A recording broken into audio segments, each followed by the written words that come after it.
Law enforcement agencies, as we know, facing a lot tougher time these days than even 10 years ago. All across the country, many law enforcement agencies are struggling to retain and recruit police officers, especially women. However, the Rochester Police Department recently promoted another woman to lieutenant and swore in 4 female officers.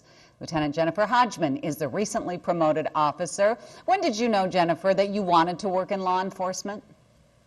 Not until I was an adult, Betsy. I used to be a probation officer and had an opportunity as part of that career to do ride-alongs with the police department, and really liked the opportunity that we could have positive impacts in people's lives, that we could protect those who can't protect themselves, stand up for those who can't stand up for themselves. It's a really rewarding career. You know, not every day we have the opportunity to save someone's life, but every day we have the opportunity to affect one. You know, when I interview our current police chief, Jim Franklin, and have interviewed Roger Peterson, our former chief, both have said that in law enforcement, it is a calling. This is not just a job.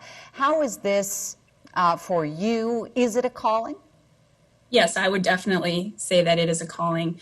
I think the thing that's just slightly different for women in law enforcement right now is that the biggest obstacle is that ability to balance our work and family life, because most of us have, you know, I still get those calls when I'm done with work at the end of the day wanting people, my family, to know what's for supper.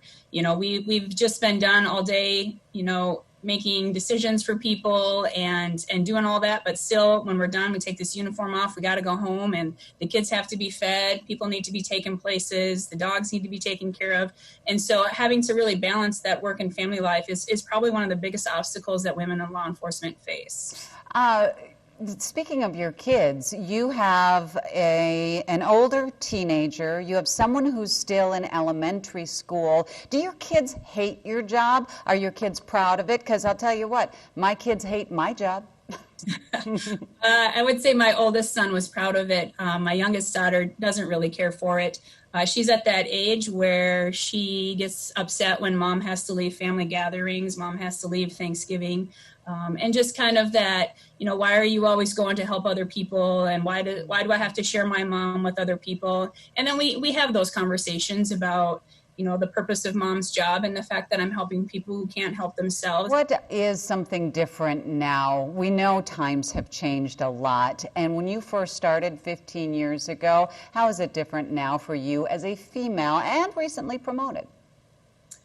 I don't really think that there's anything that's different in terms of being a female.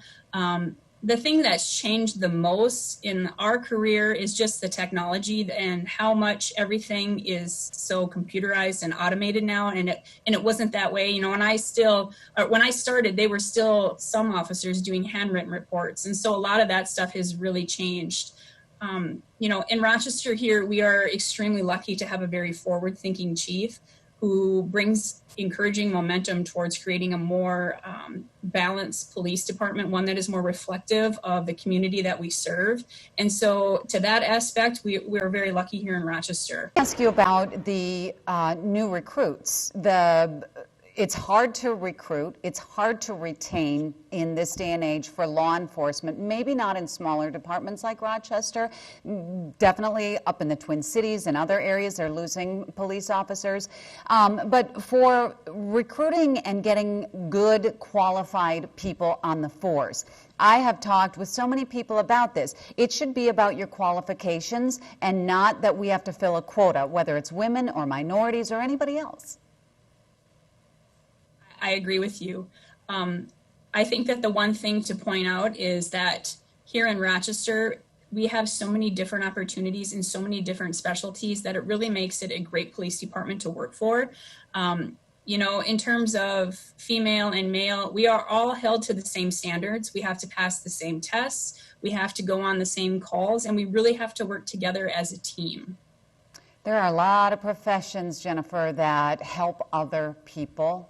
What about this one really intrigued you? Because I've done lots of ride-alongs. As a reporter early in my career, I saw the excitement, but also I realized it's also dangerous. And these days it's dangerous to be in media too, but regardless, it is not a profession that a lot of women gravitate toward. Correct. I think the one thing that really makes this a exciting position is the fact that every day is a different day, and you never know when you get to work what you're going to be coming to work to, and what you're going to be leaving, what are the calls that you're going to have dealt with during the day. And that provides so much variety, and at times it can provide excitement, and at times it can provide heartbreak. Yeah. What's one of the calls or a situation that really makes you feel like this is why I do what I do? There's lots of those situations. I think it's when we actually run into people who we've dealt with on the street when we're in uniform, and that they recognize us outside of law enforcement and outside of the police department, and they come up to thank us for very thankless things that you would never think that people would remember, that you had an impact on their life. That's what is one of the most rewarding things about this career, is when those people that we have interactions with come back later on, or you have a different interaction with them, and they thank you for that time that you spent with them. And it might not even be anything that you remember. I think the other thing that is kind of interesting is when people see us outside of our career and outside of that uniform, they see that we're very normal people, just like everyone else. Yeah. And sometimes, we get the stereotypical, oh, you're a cop and you're not a lot of fun, and you don't do fun things, and sometimes that's very far from the truth.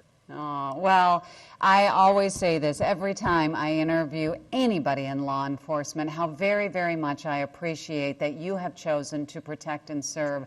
When I call 911, I am glad that somebody comes and responds. So thank you, Jennifer, for what you do, and congratulations on your promotion. Absolutely. Thank you, Betsy.